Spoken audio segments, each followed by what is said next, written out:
Quelque chose de spécial? Non, vas-y.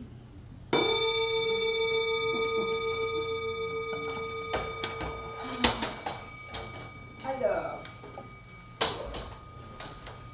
la personne qui accueille aujourd'hui est un petit peu handicapée.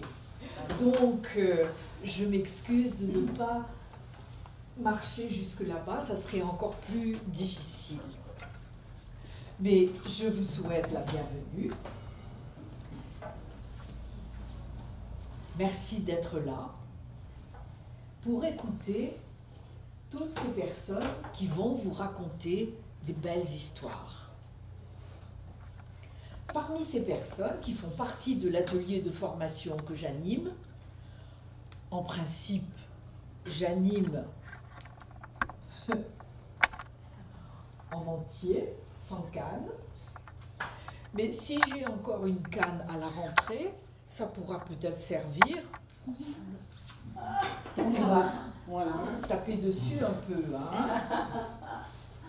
Donc parmi ces personnes, il y en a qui sont là depuis très longtemps. Il y en a qui sont là depuis 2010. D'autres depuis un peu moins longtemps. Et encore un peu moins longtemps. Mais vous verrez, toutes ces histoires sont merveilleuses. Et la seule chose que vous avez à faire, c'est d'ouvrir vos oreilles, de fermer les portables, d'ouvrir vos oreilles, de vous asseoir confortablement, parce que quand le postérieur n'est pas assis confortablement, les oreilles n'écoutent pas bien. Voilà. La porte est ouverte. Il suffit d'entrer dans la forêt des histoires.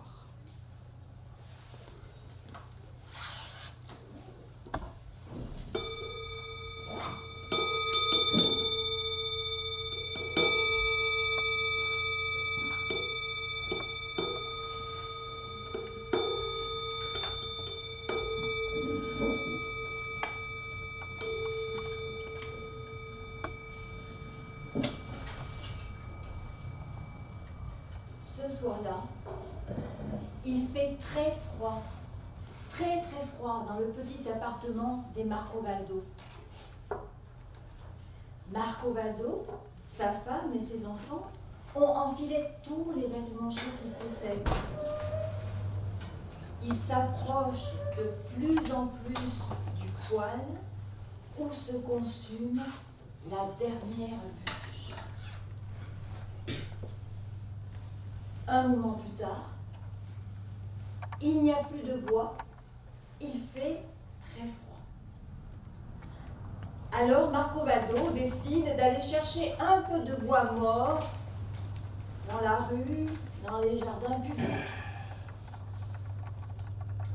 Alors il met du carton entre sa chemise et son veston pour se protéger du froid et il glisse une scie sous son pardessus.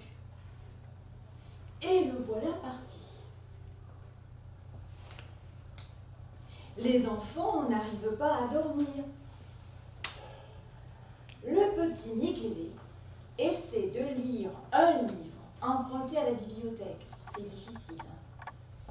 Il tombe sur un conte où il est question d'un petit garçon comme lui, mais celui-là dans le conte, il est fils de bûcheron, et il va chercher du bois dans la forêt à la sortie du village. Alors Michele a une idée. Il appelle ses frères et sœurs. « Hé, venez, moi je sais où on peut trouver du bois. Allez, on y va. » préviennent la maman qui reste à la maison avec les plus petits. Et puis ils prennent un couteau, une corde, un crochet, une petite hache, et les voilà partis. Michele, ses frères et sœurs, sont nés et ont grandi en ville. Ils n'ont jamais vu de forêt. Mais dans le conte, la forêt est à la sortie du village. Alors Michele les amène à la sortie de la ville. Là où la route, la rue, se transforme en autoroute. Chaque fois qu'une voiture passe sur l'autoroute, les phares de la voiture éclairent des arbres comme ceux à peu près qu'ils voient dans la rue ou dans les jardins publics. Mais les phares de la voiture éclairent aussi des formes étranges, avec des petits troncs très longs, et au-dessus, des formes de visage, de fromage, de pneus, même de dentifrice, enfin. Et tout ça dans un mélange, un feuillage, pas exactement, mais un mélange de lettres de l'alphabet. Les voitures passent, on voit plus. Les enfants sont fascinés par la lune qui se lève. Ils n'oublient pas leur mission, hein. Alors, ils choisissent un petit arbre, voilà. Ils le coupent tant bien que mal, et ils repartent chez eux. Quand Marco Vado rentre chez lui, avec quelques petits bouts de bois mort tout mouillés, il trouve toute la famille autour du poêle. Et dans le poêle se consument les restes d'un panneau publicitaire.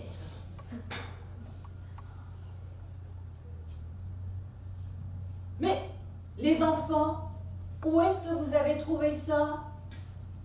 Dans la forêt, papa. Mais, quelle forêt? Mais, la forêt est à la sortie de la ville, papa. Eh bien, tu sais, il y en a plein des comme ça. Plus de bois, il fait toujours froid. Marco Vado ressort. On a signalé à la police qu'une bande de gamins détruisait les panneaux publicitaires à la sortie de la ville. Alors, la police envoie un agent à moto pour vérifier et faire cesser, si besoin, les dégâts. Mais l'agent à moto qu'on envoie, il n'est pas au meilleur de sa forme. C'est la nuit, il est fatigué, il fait froid, et le froid pique encore plus en moto. Et puis, cet agent-là, eh bien, il aurait bien eu besoin de lunettes. Il n'y voyait plus très bien. Mais surtout, il ne disait rien. Surtout pas. Oh, ça pourrait compromettre son avancement, sa promotion. Alors, non, il disait rien. Toujours est-il que, à la sortie de la ville, le phare de sa moto éclaire un gamin juché sur un panneau publicitaire. L'agent s'arrête. Hé, toi, là-haut, qu'est-ce que tu fais? Allez, descends tout de suite. Descends, vite. Le gamin ne bouge pas. Et en plus, le gamin lui tire la main. L'agent s'approche, regarde. Il se rend compte que c'est une publicité, une réclame, on disait à l'époque, une réclame pour un fromage avec un gamin qui se lèche les babines.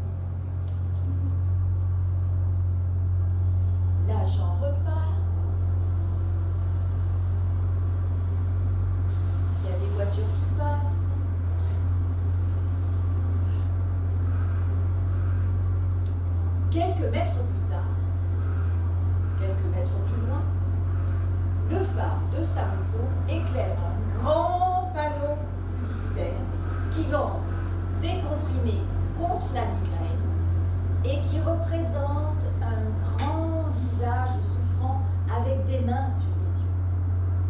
Eh bien, figurez-vous que le phare, il éclaire aussi Marco Vado, qui est grimpé sur le panneau et qui essaie avec sa scie d'en découper un morceau. Alors, Marco Vado, il ne bouge plus.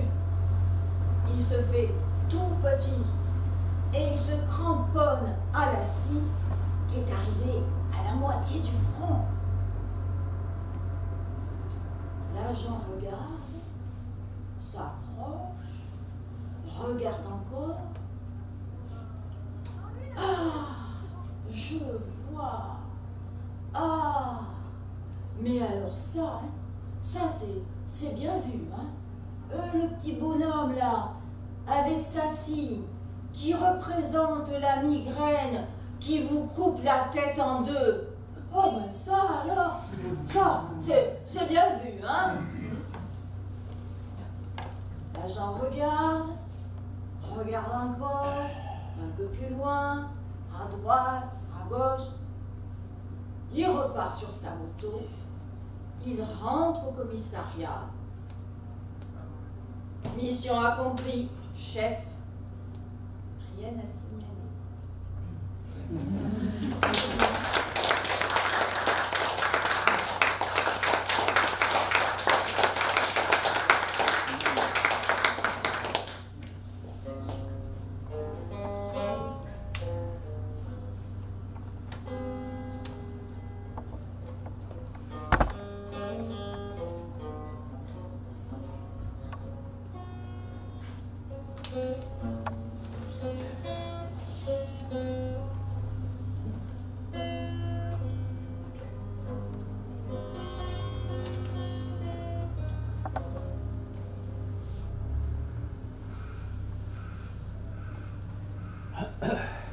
Il s'enferme dans la salle de bain.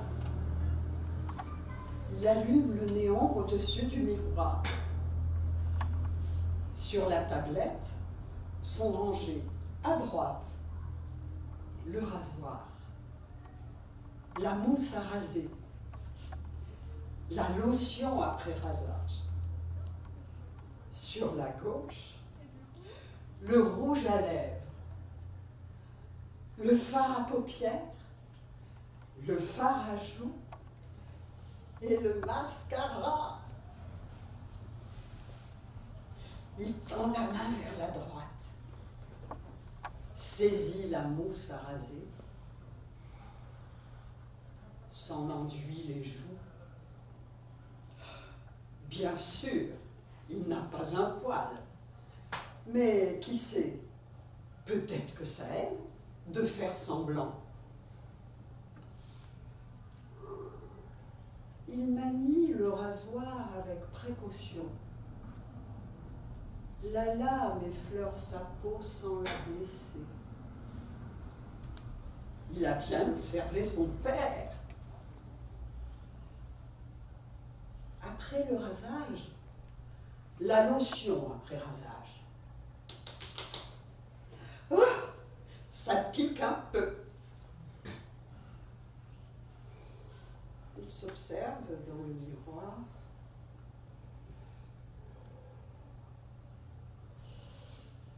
Il faut essayer autre chose.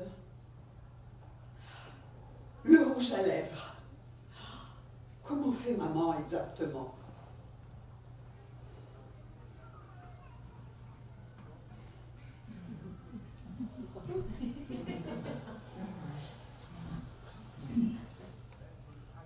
Il passe le rouge sans déborder, comme quand il colorie un dessin.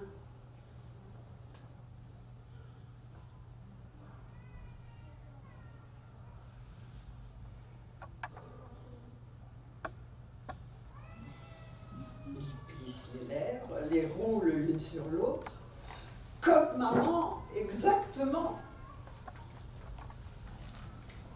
Sa mère l'appelle depuis la cuisine. Tu peux venir goûter. C'est prêt.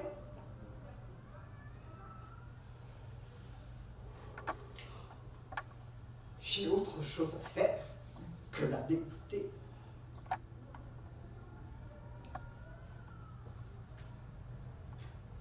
peu de mascara sur les cils.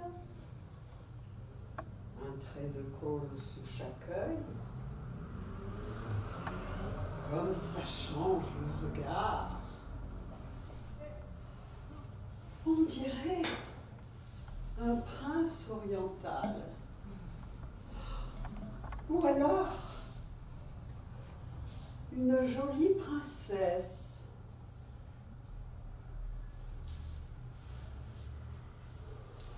Il se dessine au crayon une fine moustache. Puis il rajoute du fard à paupières, juste une touche. Il ne sourit pas en faisant tout cela. On sent qu'il s'applique.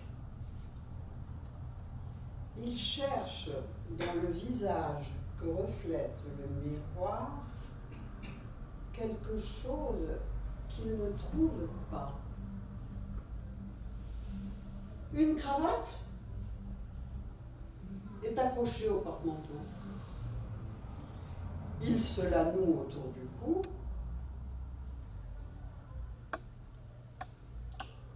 Pour équilibrer, il pince à ses oreilles 2 clips dorés qu'il a trouvés dans la boîte à bijoux de sa mère.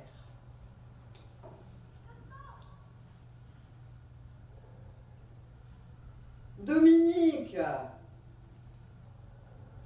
tu te décides, oui ou non?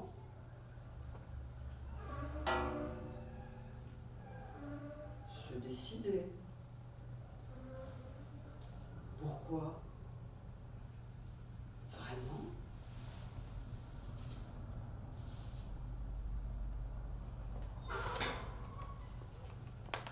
Il se regarde dans le miroir.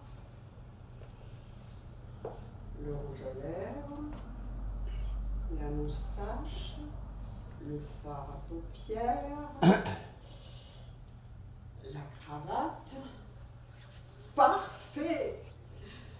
C'est parfait comme ça. Alors, non, il ne se décidera pas. Pas aujourd'hui. En tout cas, pas encore.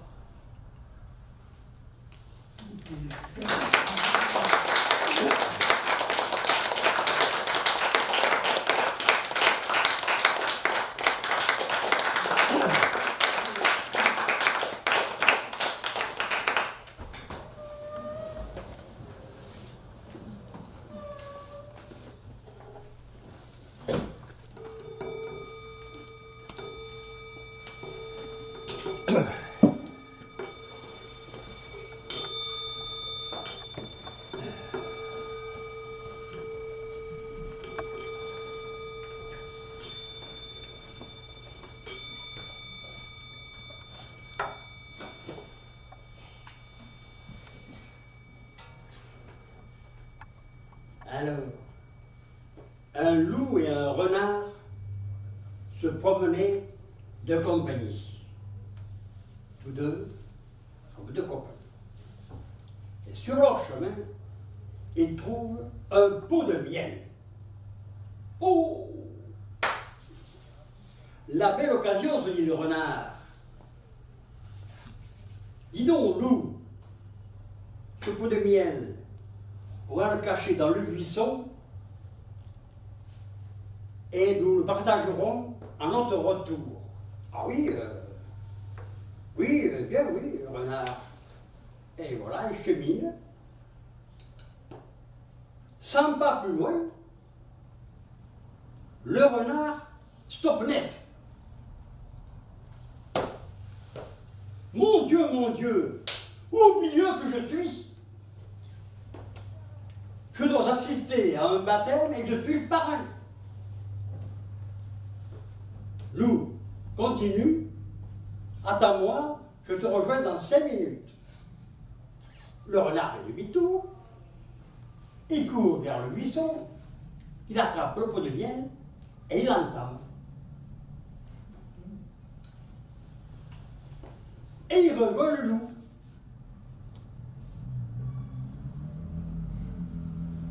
Alors, renard, ce baptême s'était bien passé? Oh oui, très bien, très bien.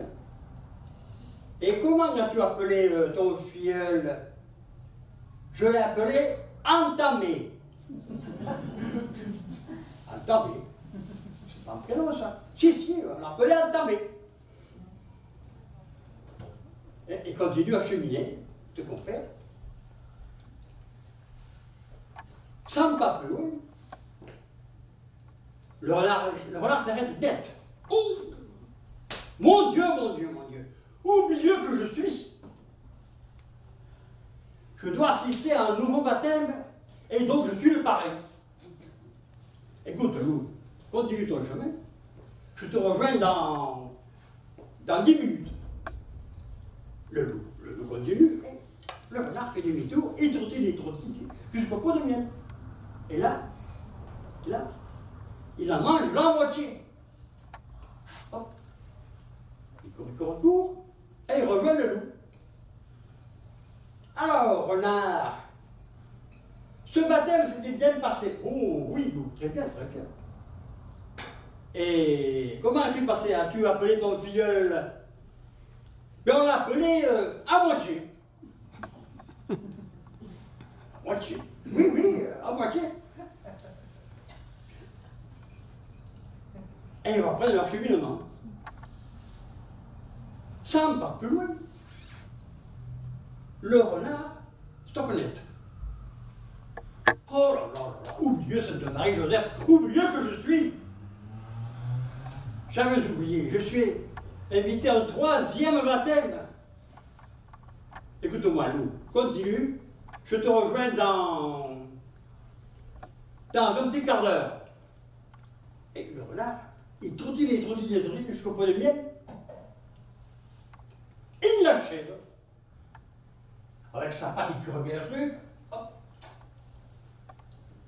Et il rejoint le loup. Hop, hop, hop, hop. Alors, renard, ce baptême s'est-il bien passé? Oh oui, loup, très bien, très bien. Et comment as-tu appelé ton filleul? Ben, on l'a appelé Achevé. Achevé? Oui, Achevé. Nom de prénom? Ah ben, c'est ça la mode. Et alors il continue. Et là, le renard dit, dis donc, loup, je vais te laisser parce que j'ai affaire ailleurs. Mais, dis donc, loup, quand tu retourneras, que tu trouveras le pot de miel, hein, n'oublie pas de garder ma part.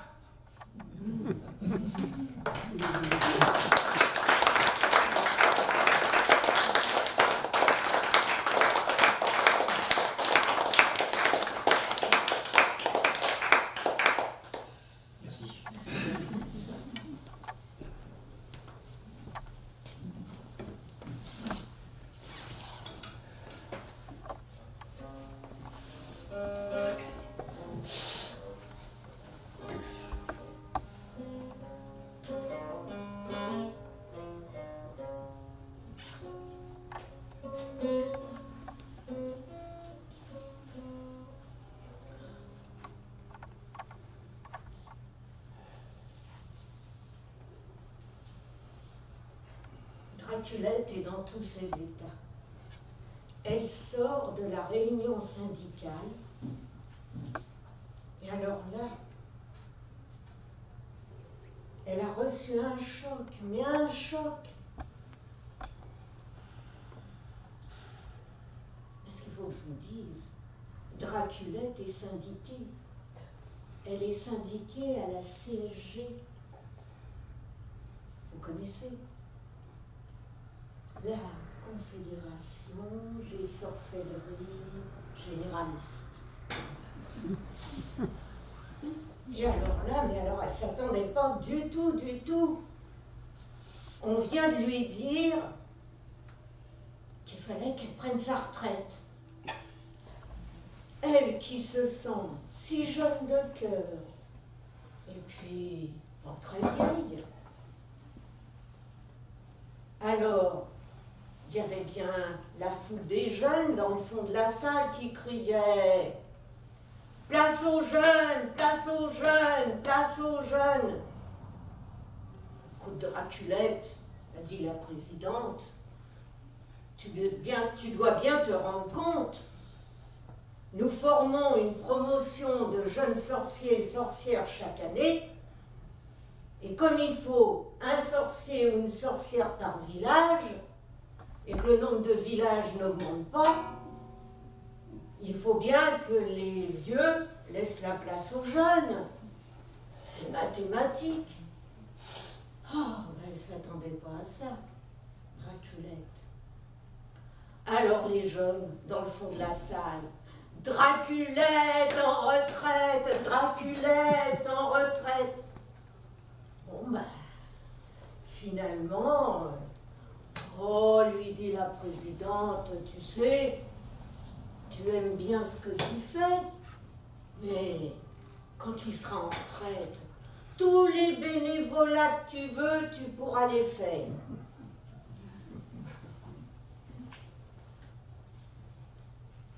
Oui, mais il va falloir que je déménage, que je me trouve une maisonnette de retraite. Oui, et puis moi, j'aime bien les gens, j'aime bien le contact humain. Alors finalement, elle cède et puis elle accepte de prendre sa retraite.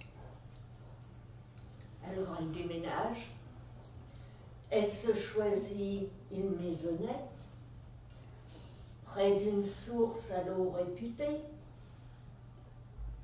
près de l'allée cavalière qui mène au village pour ne pas s'occuper du genre humain.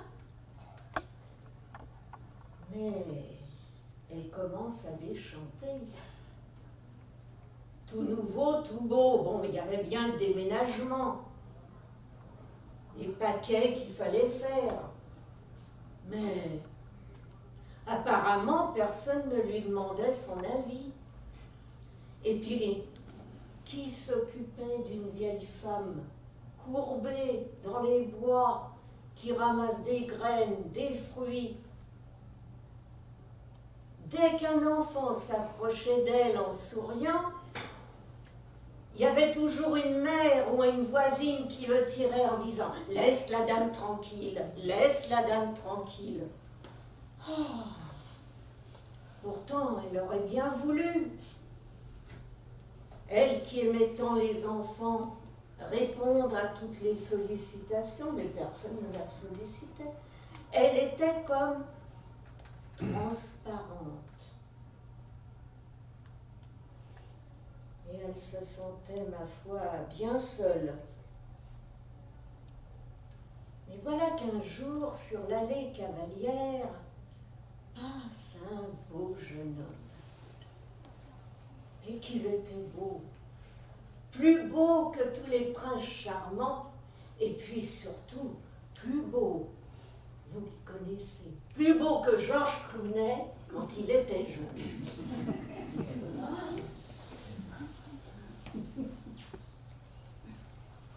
La vieille sorcière, sans monter en elle tout un tas d'émotions qu'elle avait ressenties, ma foi, il y a bien longtemps.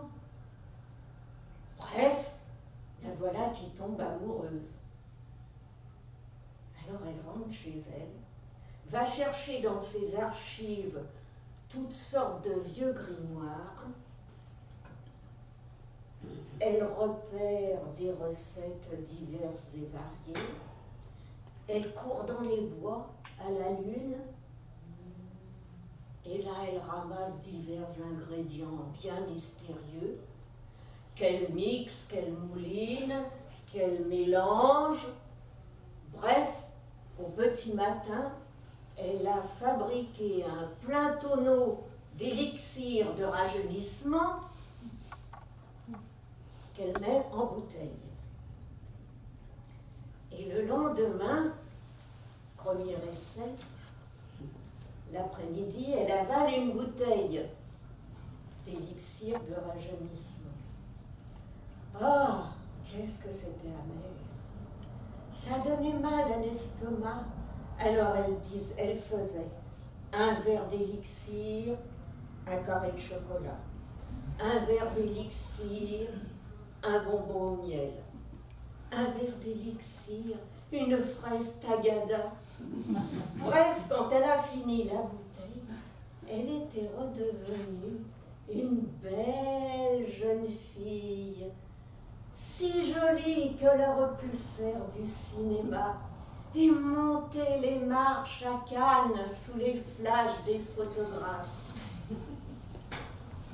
Avec de la bave d'escargot, 2 toiles d'araignée et une recette découpée dans le petit écho de la mode des sorcières, elle se fabrique une robe simple mais très saillante qu'elle agrémente d'une fleur d'aubépine trempée dans un filtre d'amour.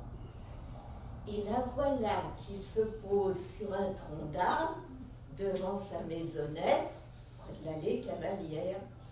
Alors, pour ne pas avoir l'air de faire celle qui attend, elle avait pris un panier de petits pois et elle les cossait en attendant. Voilà le beau jeune homme qui paraît sur l'allée. Il avait lui aussi une fleur blanche à la boutonnière. Il salue très respectueusement. Il entame la conversation. De fil en aiguille, on se découvre des affinités. Et tout d'un coup, voilà la jeune fille si jolie qui dit « Adieu, mon bel ami, à demain !» Et vite, elle court dans sa maisonnette sans faire ma clé. Ah ouf! Il était temps. L'élixir avait cessé d'agir. Et puis, petit à petit, jour après jour, les habitudes s'installent. C'est d'abord une bouteille d'élixir à avaler,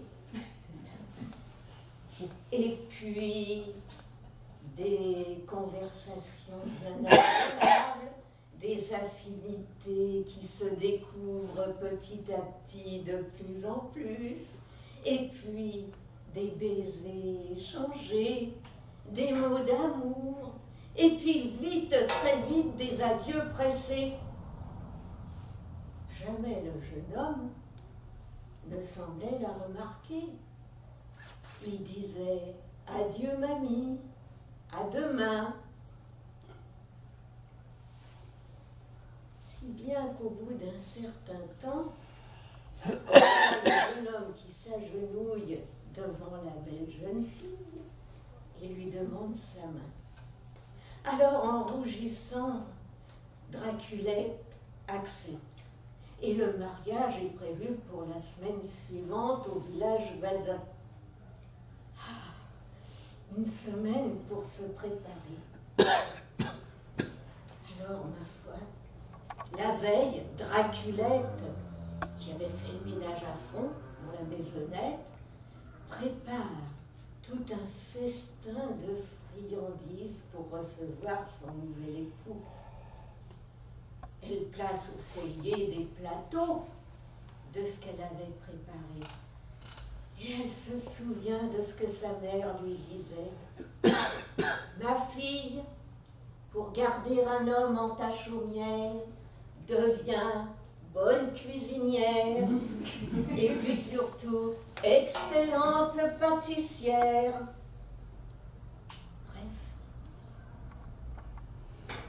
Voilà qui se prépare pour la cérémonie. Alors là, elle ne lésine pas. ces 3 bouteilles d'élixir qu'elle avale d'un coup. Et ils se rendent au village. Entre deux témoins trouvés sur place, le mariage a lieu rapidement, puis rapidement les nouveaux époux rentrent à la maisonnette. Draculette fait asseoir son époux, lui verse une tisane au parfum suave et s'en va dans le cellier chercher les plateaux de friandises. Et voilà, quand elle franchit la porte avec les plateaux à la main, elle est redevenue une vieille sorcière, au nez crochu, aux dents jaunes et à la peau fripée comme du papier froissé. Le jeune marié la regarde, la détaille de la tête aux pieds, des pieds à la tête, à droite, à gauche. Que va-t-il faire? Il peut s'enfuir d'horreur, se mettre en colère, trouver que c'est exagéré. Puis tout d'un coup, le beau jeune homme lui dit: « Ah ah, Draculette, ma coquine, ton élixir de rajeunissement ne vaut pas grand-chose, mais rassure-toi, le mien non plus. » Et il redevient un vieux sorcier, au nez crochu, aux dents jaunes et à la peau fripée. Et c'est dans un grand éclat de rire que les nouveaux mariés partent de concert sur le chemin de la vie.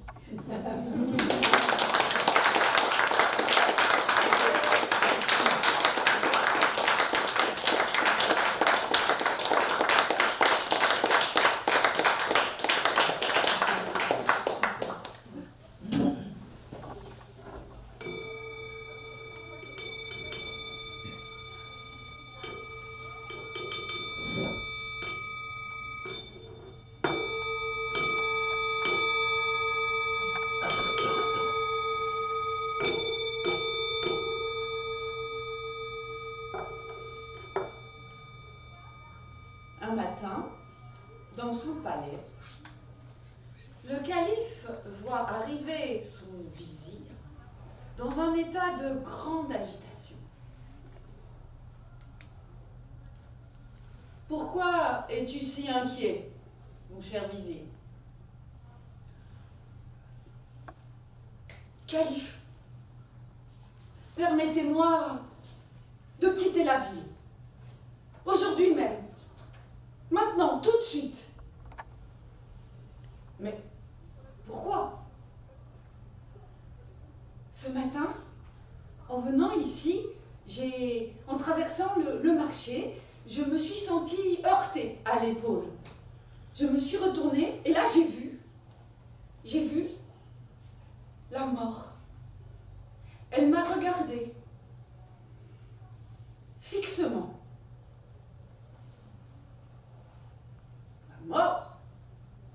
Oui, c'était elle, grande, maigre, toute vêtue de noir.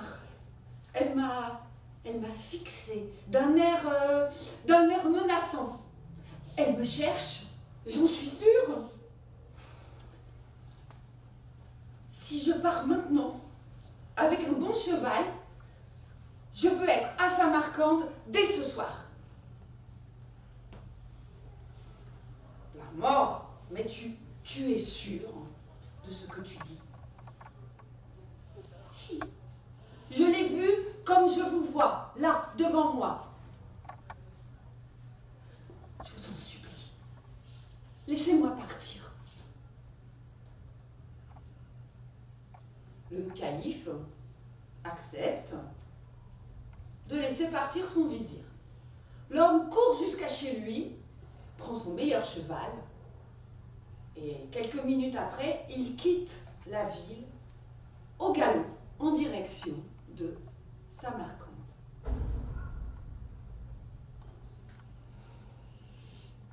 Le calife est un peu perplexe. Il décide d'aller voir lui-même ce qui se passe dans sa ville. Pour cela, il se déguise en mendiant pour passer incognito. Il arrive au marché. Il ne tarde pas à apercevoir une silhouette grande, toute vêtue de noir, maigre, qui se faufile dans la foule discrète. Il l'observe.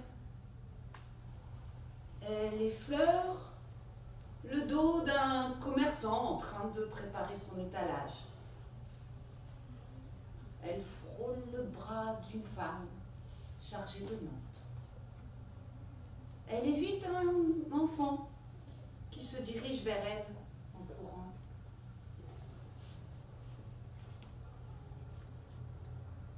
Elle reconnaît le calife. Elle s'incline vers lui, respectueusement. Le calife s'approche d'elle.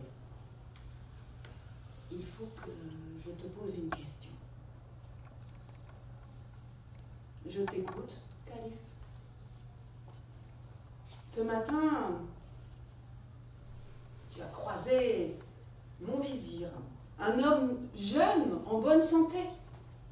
Pourquoi l'as-tu regardé d'un air menaçant? Pourquoi l'as-tu effrayé comme ça? Moi? J'ai effrayé ton vizir, mais je ne voulais pas l'effrayer. J'étais juste étonnée. Quand je l'ai reconnu, il a dû prendre mon étonnement pour une menace. Pourquoi me parles-tu de ton étonnement? Eh bien oui, j'étais étonnée de le rencontrer ici, dans cette ville, ce matin. J'ai rendez-vous avec lui, oui, mais ce soir, à Samarcande.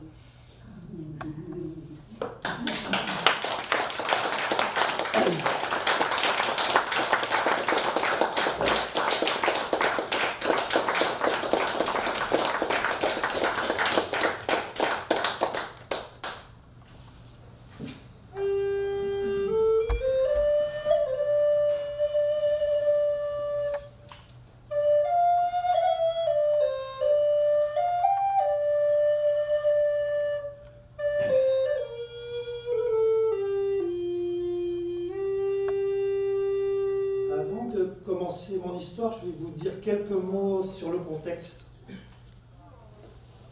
Alors voilà. Au début, c'était le chaos. Alors Dieu, voyant ça, se dit ça va pas. Je vais ranger tout ça.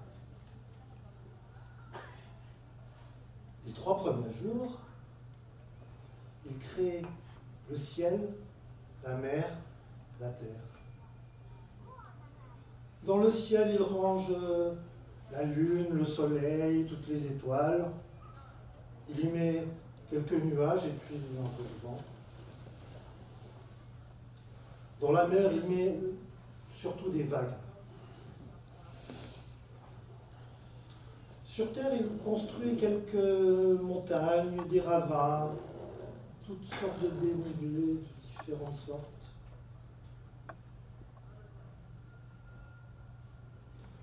Le 4e jour, il crée la végétation, tout ce qui est à base de chlorophylle. Il crée des arbres, des fleurs, toutes sortes d'herbes. Le 5e jour, il crée les animaux. Alors là, il s'amuse bien. Il y en a des grands, des petits, des rapides, des lents.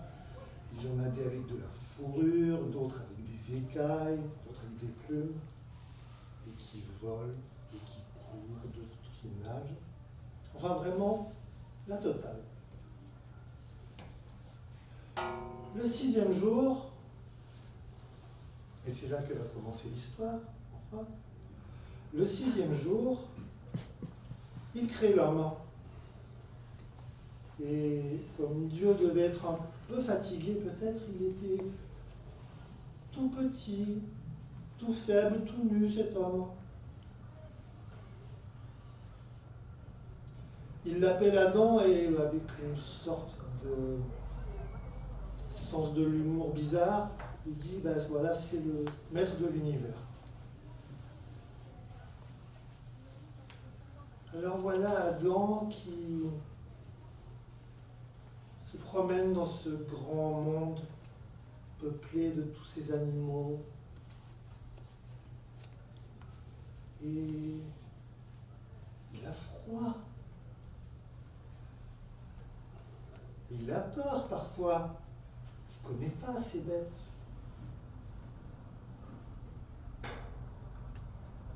Mon Créateur, s'il te plaît, mon Créateur, donne-moi un compagnon. J'ai tellement peur ici tout seul. Et puis, j'ai pas toutes les possibilités que tu as données à ces animaux.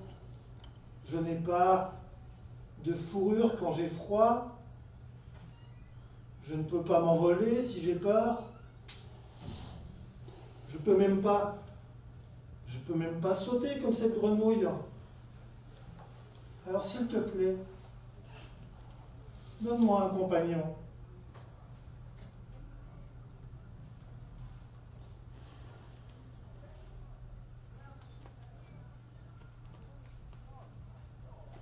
Tu as raison, tu as raison. Et Dieu crée la femme.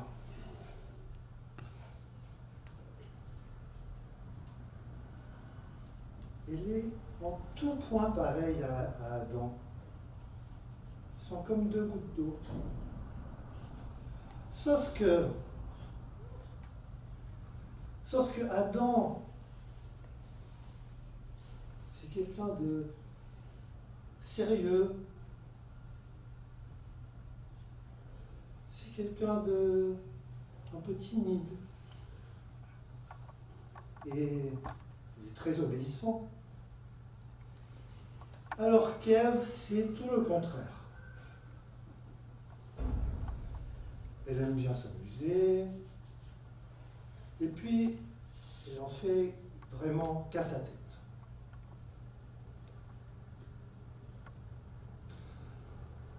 Alors quand Dieu leur explique, vous voyez cet arbre là au milieu du verger, vous n'avez pas le droit d'y toucher. Vous pouvez manger de tous les fruits que vous voulez, mais pas ceux-là.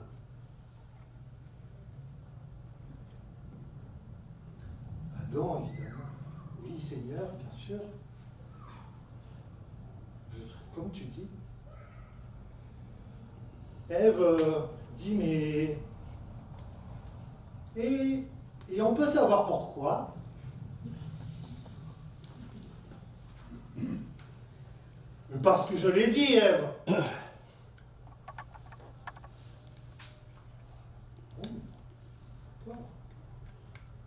Se calme.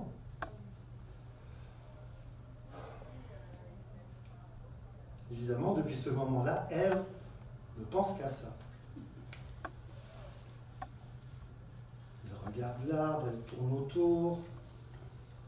Adam, allez, juste une pour voir. Mais si, s'il te plaît, Adam, elles ont l'air tellement bonnes, elles ont l'air meilleures que tous les autres fruits qu'on a goûtés.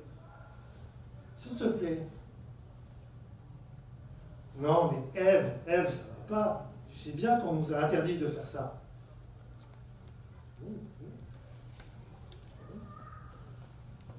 Alors Ève n'en parle plus. Et le temps passe. Le temps passe. Le temps passe, mais pas l'envie. Un matin, Ève, elle regarde, elle voit qu'Adam n'est pas là. Elle court jusqu'au pommier, attrape une pomme, et là, les nuages s'écartent. Le tonnerre éclate, des éclairs sont partout dans le ciel. Et Dieu lui dit, mais Ève, qu'est-ce que je vous avais dit? Oh bah. Ève, fais pas comme si tu n'avais rien fait. Tu as encore la pomme dans la main. Et il lui prend la pomme des mains.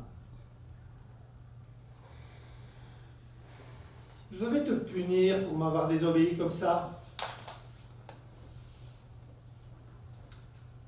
Il coupe la pomme en deux moitiés égales.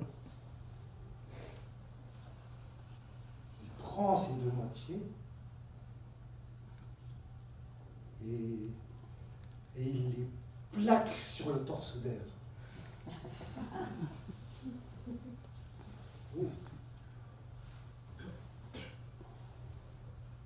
Adam, qui a entendu tout ce vacarme, revient.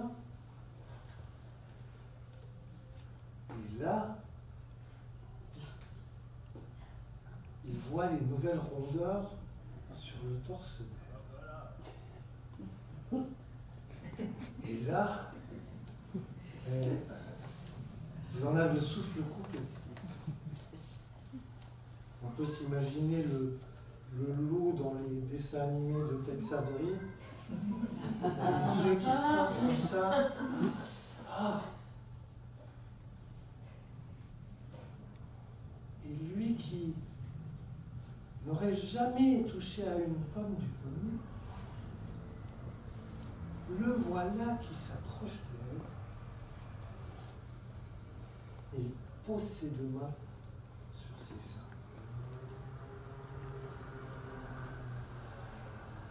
Ève pose ses mains sur celle d'Adam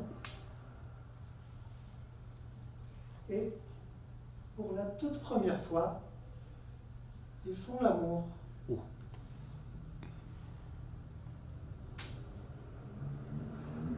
Alors je sais qu'on dit souvent que Adam et Ève ont été chassés du paradis pour avoir goûté aux fruits interdits.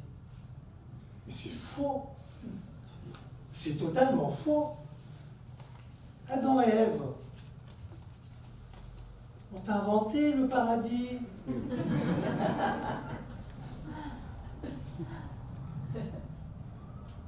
Et depuis, chaque fois que nous goûtons nous aussi aux fruits défendus, nous y avons accès aussi.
Isabelle.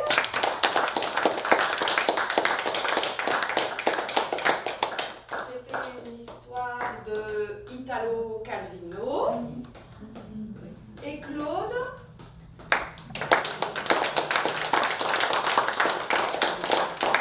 Bernard Friot. Voilà. Il ou elle. Et également de Bernard Friot, La sorcière.